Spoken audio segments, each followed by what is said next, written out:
तो आज मैं रैंडमली अपनी गैलरी चेक कर रहा था और मुझे मिली ये मेरी पुरानी होली की फ़ोटोज़। तो ये आज से 3 साल पहले की फ़ोटोज़ है, जब मैं होली में अपने दोस्तों के साथ मज़े कर रहा था, बढ़िया चिल कर रहा था। और इन फ़ोटोज़ को देख के मुझे याद आया कि भाई उस होली के बाद से अब 3 साल हो गए और मैंने होली खेली ही नहीं है। ना मैं अब ज़्यादा कोई फेस्टिवल मनाता हूँ, होली, दिवाली कुछ भी नहीं मनाता, मेरा कुछ भी करने का मन ही नहीं कर रहा है। मेरी लाइफ़ पहले से बहुत ज़्यादा शिटी हो गई है, मैं पहले की तरह मज़े कर ही नहीं पा रहा हूँ। पहले मैं जो बकचोदी करता था ना प्लस 2 तक, जब तक मैं हिमाचल में था, वैसी बकचोदी मैंने कॉलेज में आने के बाद बिल्कुल बंद कर दी है। मेरी लाइफ कंप्लीटली चेंज हो गई है और मैं कंटिन्यूअसली हैप्पीनेस की तरफ भाग रहा हूँ, पर मुझे हैप्पीनेस मिल नहीं रही है। पर गाइस, आज मुझे फाइनली एक चीज़ रियलाइज़ हुई है कि एज अ मैन तुम्हारी लाइफ में जैसे जैसे तुम ग्रो करोगे, तुम्हारे लिए हैप्पीनेस उतनी कम होती जाएगी। तुम्हें जो छोटी छोटी चीज़ें पहले एक्साइटेड करती थी ना, अब वो चीज़ें तुम्हें उससे फ़र्क भी नहीं पड़ेगा। जैसे कुछ दिनों पहले मेरा दोस्त आया था डिल्यूजनल गाय, तो मुझे लगा था कि हम बहुत मज़े करेंगे, हम बहुत फन करेंगे, हम मतलब बकचोदी करेंगे फुल पावर। पर लेकिन उसके आने के बाद भी हम वो मज़े नहीं कर पाए, हम लोग मतलब उतना एंजॉय नहीं कर पाए। वो तो लास्ट दिन में मतलब बहुत ही बकचोदी हुई थी, तब बहुत मज़ा आया था। लास्ट दिन का सीन मैंने तुम्हें बताया कि क्या सीन हुआ था, तो उस दिन मज़ा आया था, वरना ऐसे मतलब उतना कुछ मज़ा आ ही नहीं रहा मुझे पहले की तरह। मतलब लाइफ पहले की कंपैरेटिवली काफ़ी चेंज हो चुकी है। अब मुझे मज़ा तभी आता है जब कुछ एक्शन हो। अभी इस वक्त ये वीडियो बनाने का मेरा बिल्कुल भी मन नहीं है भाई, बिल्कुल भी मन नहीं है। पर लेकिन जैसे ही मैं इस वीडियो को बना के डाल दूंगा ना, अपलोड करने के बाद मुझे बहुत अच्छा लगेगा। सेम चीज़ वर्कआउट करते टाइम मुझे बिल्कुल मज़ा नहीं आता, पर वर्कआउट करने के बाद मुझे मजा आता है। जैसे कि अगर तुम इंस्टाग्राम स्क्रॉल करोगे, तुम्हें उस मोमेंट में तो मजा आएगा, पर लेकिन जैसे ही तुम इंस्टाग्राम रील स्क्रॉल करना बंद करोगे, तुम्हें एकदम शिटी फील होगा, एकदम शिटी फील। तुम्हें तुम्हारी लाइफ की असलियत पता चलेगी। एज ए मैन तुम्हें समझना पड़ेगा कि तुम्हें अब अपने मजे को, अपने हैप्पीनेस के पीछे भागना बंद करना पड़ेगा। क्योंकि जैसे जैसे तुम ग्रो करोगे, तुम्हें मजे सिर्फ 3 चीज़ों से आएंगे। पहला है सेक्स, सेकंड है तुम्हारे नशे, और थर्ड है कुछ मतलब कुछ भी इलीगल एक्टिविटी, किसी को हार्म करना, किसी को मारना। इन सब चीज़ों में तुम्हें मजा आएगा।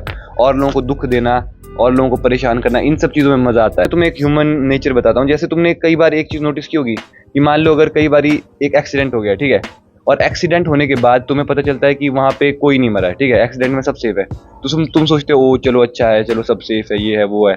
लेकिन वहीं अगर तुम्हें पता चला कि 2 लोग वहाँ एक्सीडेंट में मर गए, तो फिर तुम्हारा ब्रेन ये सोचता है कि ओ यार ये 2 लोग मर गए, इनके साथ तो बहुत बुरा हुआ, ये हुआ वो हुआ। मतलब तुम्हें खुशी तो नहीं होती, पर तुम्हें जो फीलिंग आती है ना, जो तुम्हारे हार्मोन ट्रिगर होते हैं ना, फिर उसके बाद तुम सोचते हो कि दुनिया बदल रही है, इतना खतरा है बाहर जाने में, ऐसा है वैसा है। ये वाले जो इमोशंस भी है ना, ये भाई डोपामिन से भी ज़्यादा स्ट्रॉन्ग है। इसमें तुम्हें और ज़्यादा मज़ा आता है, तुम्हें और ज़्यादा इंडल्ज होने में मज़ा आता है। पहले बोल रहे थे लोग कि 2012 में दुनिया खत्म हो जाएगी। ये सब बातें क्यों होती रहती है? क्योंकि ये सब बातें हमारे ब्रेन को पसंद है, हमें ये सब कॉन्स्पिरेसी थ्योरीज पसंद है, ठीक है।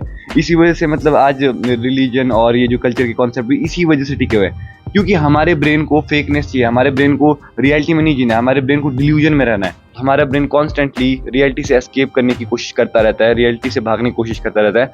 और आजकल की जो सोशल मीडिया ऐप्स है वो इस चीज़ को बहुत अच्छे से जानते हैं, वो हमें रियलिटी से एकदम एस्केप करवा देते हैं भाई। जैसे कि मेरा एक दोस्त है भाई, वो हमेशा एनीमे की स्टोरी डालता है, एनीमे के स्टेटस डालता है व्हाट्सएप पे भी, और हमेशा ही मतलब वही बस एनीमे के ही मतलब हवा में उड़ता हो जाएगा, वैसे हवा में ये है और बेंचो पता नहीं जापानीज में कुछ 2-3 बातें बोल देगा, बस भाई नीचे मतलब मेरा दोस्त पूरा बेंचो, ओ भाई मज़ा ही आ गया, तो मज़ा ही हो गया बिल्कुल।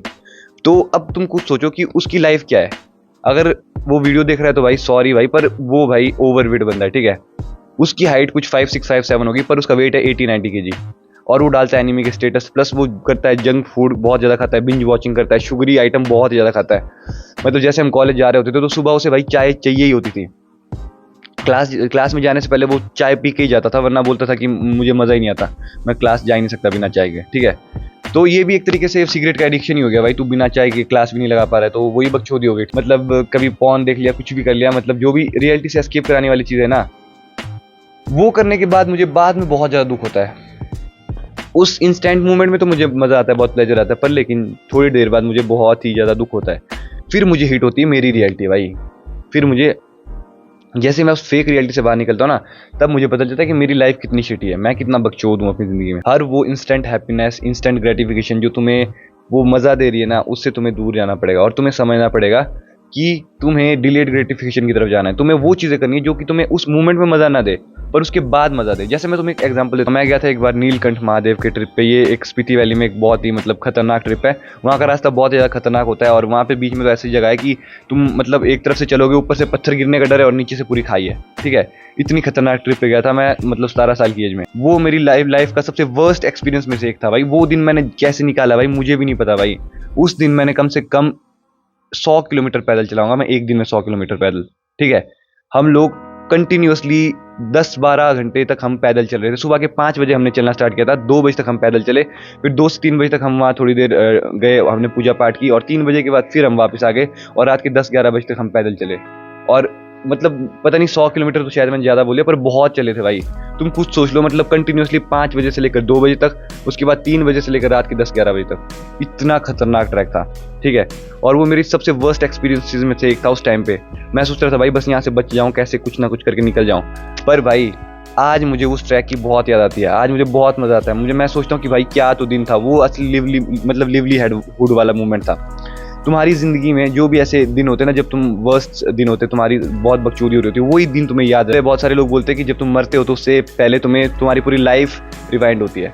और बहन जो तुम लोग सोचो, तुम लोग पूरे टाइम रील देख रहे हो, बस बकचोदी कर रहे हो, तुम्हारे मरने पे तुम्हें दिमाग में क्या आएगा? पता नहीं क्या लौड़ा लसन इंस्टाग्राम के जो भी ट्रेंड है वो सारे तुम्हारे दिमाग में चलेंगे। भाई सोचो क्या ज़िंदगी है भाई ये।